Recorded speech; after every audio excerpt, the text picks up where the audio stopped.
Hana mến chào cô bác, anh chị và các bạn.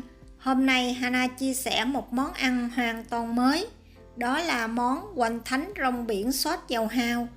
Vỏ bỏng mướt, nhân mọng nước, ăn một miếng là nghiện luôn. Món hoành thánh rong biển hấp này chỉ mất khoảng 15 phút chế biến, nhưng hương vị thì ngon như ở nhà hàng. Nếu thích, xin mời vào bếp làm cùng với Hana. Thông thường rong biển mình hay dùng để nấu canh. Hôm nay Hana chia sẻ cách làm hoành thánh rong biển.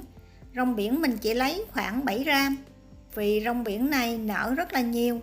Sau đó mình sẽ ngâm với nước lạnh khoảng 15 phút cho đến khi rong biển nở mềm hoàn toàn. Thịt xay thì Hana sử dụng 150 gram.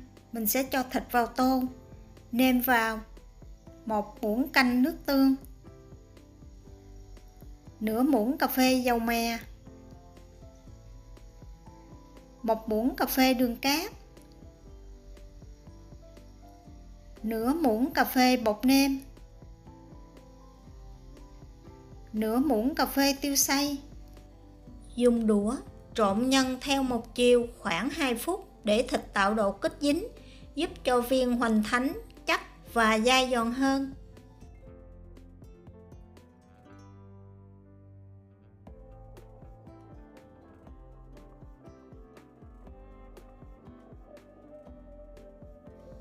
Sau đó mình sẽ bọc kín thịt lại và để qua một bên. Sau khoảng 15 phút, rong biển bây giờ đã nở hoàn toàn. Mình sẽ rửa thật sạch với nước một lần nữa và vắt thật khô, sau đó cắt nhỏ. Nếu rong biển còn nước, phần nhân dễ bị ướt và dễ làm rách vỏ hoành thánh khi gói.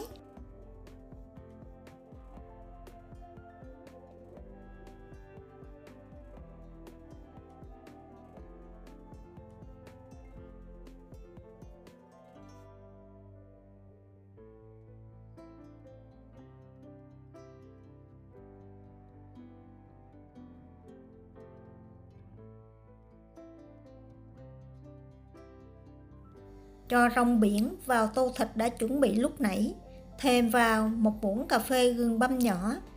Gừng là người bạn đồng hành hoàn hảo của rong biển và thịt heo. Ngoài tác dụng khử mùi tanh của rong biển, làm ấm bụng, gừng còn tạo ra hương vị đặc trưng của các món điểm sắm của người Hoa.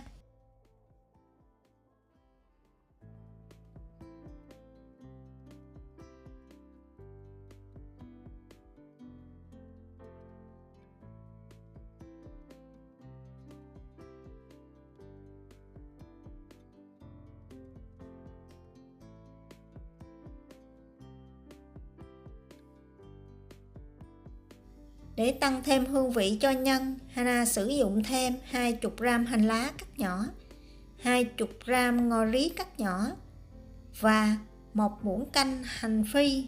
Hành phi cũng giúp hút bớt độ ẩm dư thừa từ rong biển, giữ cho phần nhân được chắc. Chỉ cần dùng tay trộn nhẹ nhàng tất cả các nguyên liệu lại để các phần rau thơm không bị nát và giữ được màu xanh.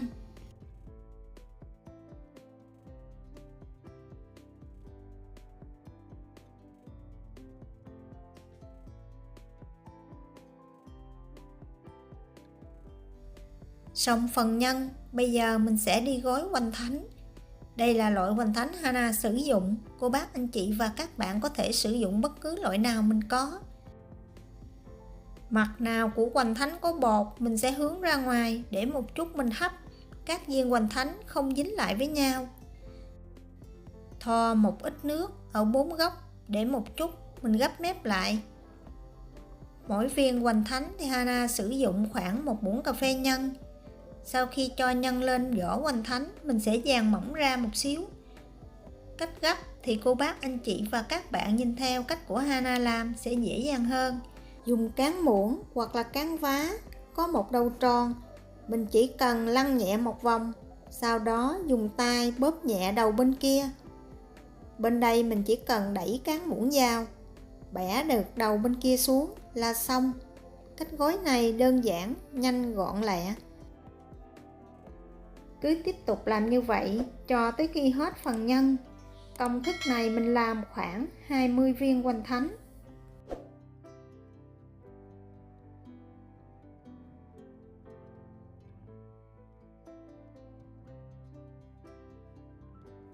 Quét một lớp mỏng dầu ăn lên dĩa, sau đó xếp các viên hoành thánh lên.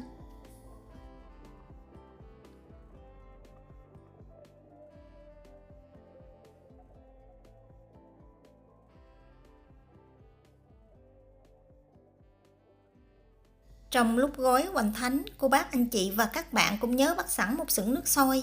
Khi mình gói xong thì nước cũng đã sôi. Hoành thánh này mình sẽ hấp ở lửa vừa khoảng 12 phút. Trong thời gian hấp hoành thánh thì mình chuẩn bị phần sốt. Cho vào chén nửa muỗng cà phê tinh bột bắp, nửa muỗng canh nước tương, nửa muỗng canh dâu hao, nửa muỗng cà phê đường và 3 muỗng canh nước, khuấy đều lên.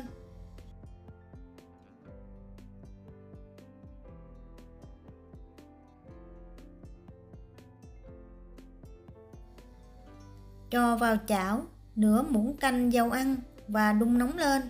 Khi dầu nóng thì cho vào 1 muỗng cà phê tỏi băm, 1 muỗng cà phê gừng, phi cho tới khi gừng và tỏi thơm. Cô bác anh chị và các bạn đừng phi tỏi vàng quá kẻo bị đắng. Gừng tỏi thơm thì mình đổ hỗn hợp sốt vào chảo, nấu ở lửa nhỏ, khuấy đều tay cho tới khi phần sốt bắt đầu trong lại và có độ sệt vừa ý thì mình tắt bếp.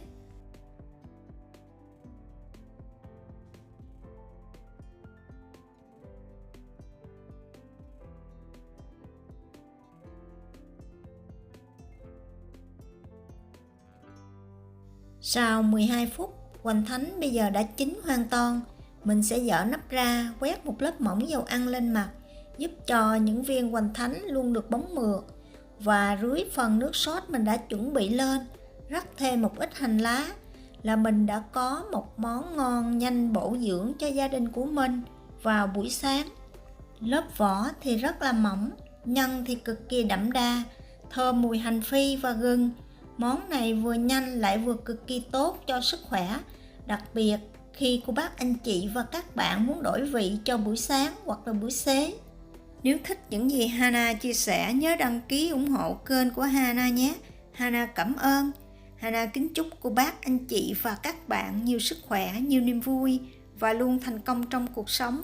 Hana xin chào tạm biệt và hẹn gặp lại vào thứ Bảy.